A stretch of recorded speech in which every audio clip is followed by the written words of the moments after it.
everyone, it's Kiki, and welcome to my 4th Linktober. This year, they've added another calendar. The past few years, it's only been 3. This year, there's 4 of them. And the past 3 years, I've only done the main calendar. The first year, I did them all digitally.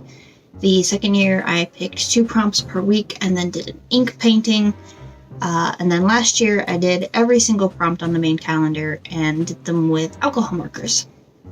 This year, I'm also using alcohol markers, but I'm doing both the main calendar and the new calendar, which is the shadow calendar, which consists of various baddies.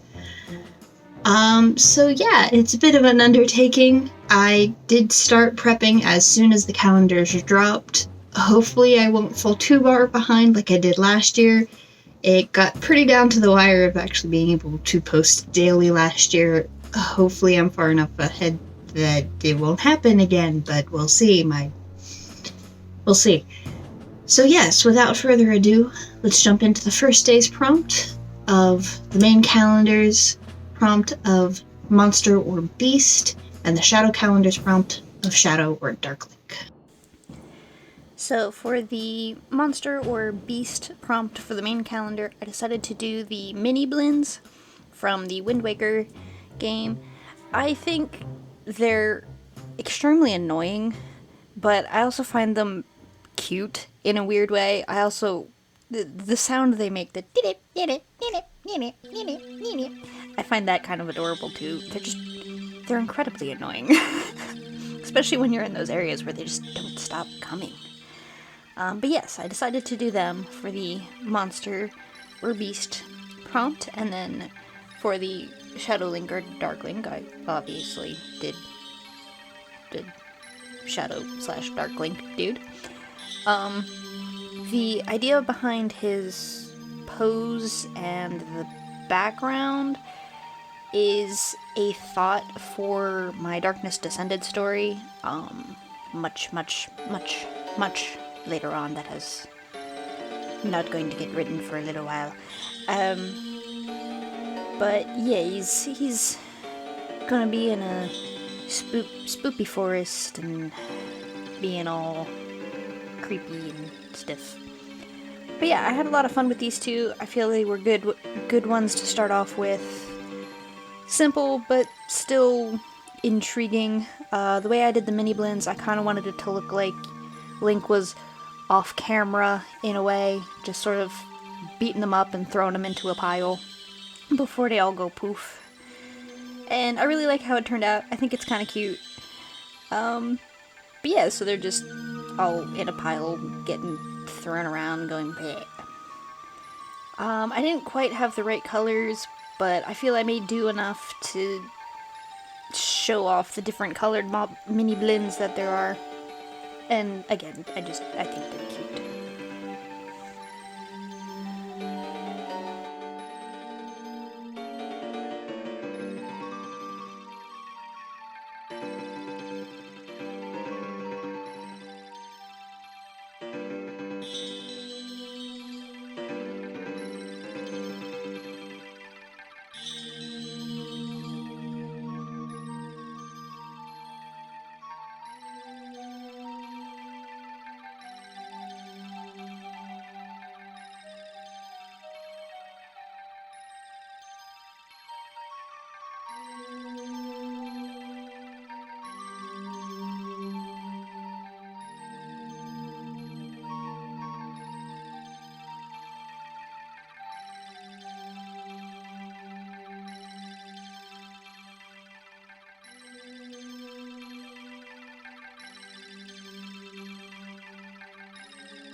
So, like I said, for the Dark Link, Shadow Link dude, he's just in a spooky forest. I don't know, maybe it's the Lost Woods. I haven't quite decided where he is yet.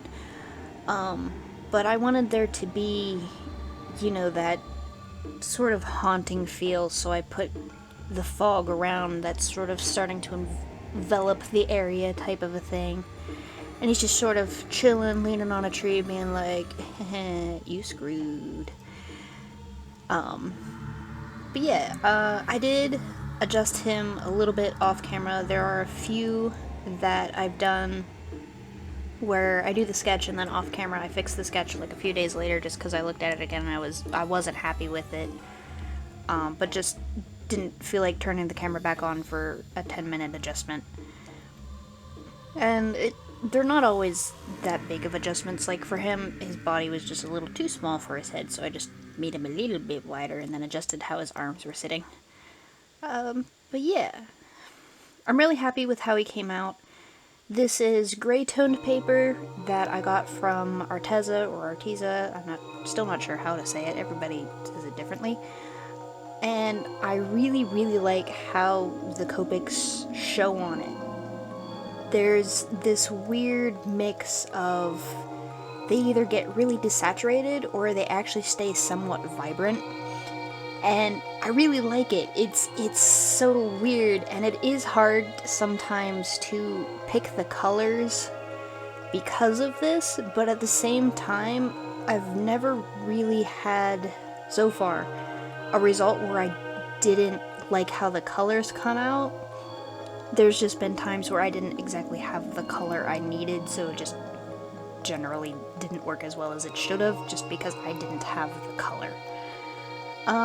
But yeah, doing the trees was a little difficult just because I didn't really have a gray-brown that I had wanted them to be a color, so it was a lot of layering and being very careful about which of my browns I did use, because I wanted it to be very, very monochromatic except for his eye, which is red.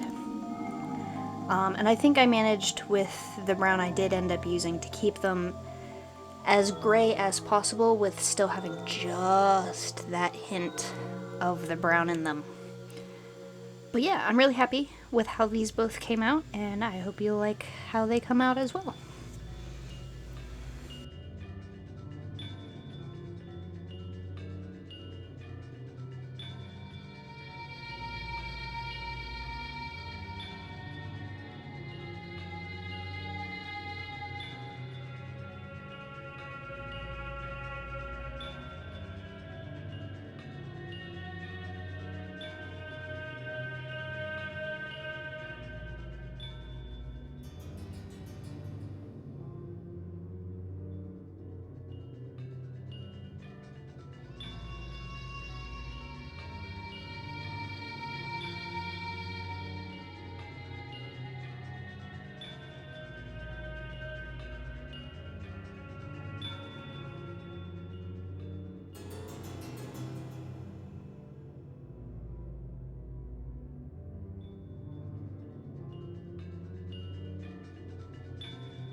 So I hope you enjoyed the first day of Linktober. As I did last year, I do plan on doing a video every single day. Each video will have 2 pictures, the prompt from the main calendar and the prompt from the shadow calendar, as long as I can keep up. I'm really afraid I may have to give up one or the other in order to be able to finish. If that does happen, I will just sort of, if I like the shadow prompt for that particular day better than the main prompt, then I'll do the shadow prompt, or vice versa. But yes, I hope you'll join me on this Zelda art journey through October, and I hope to see you around. Until then,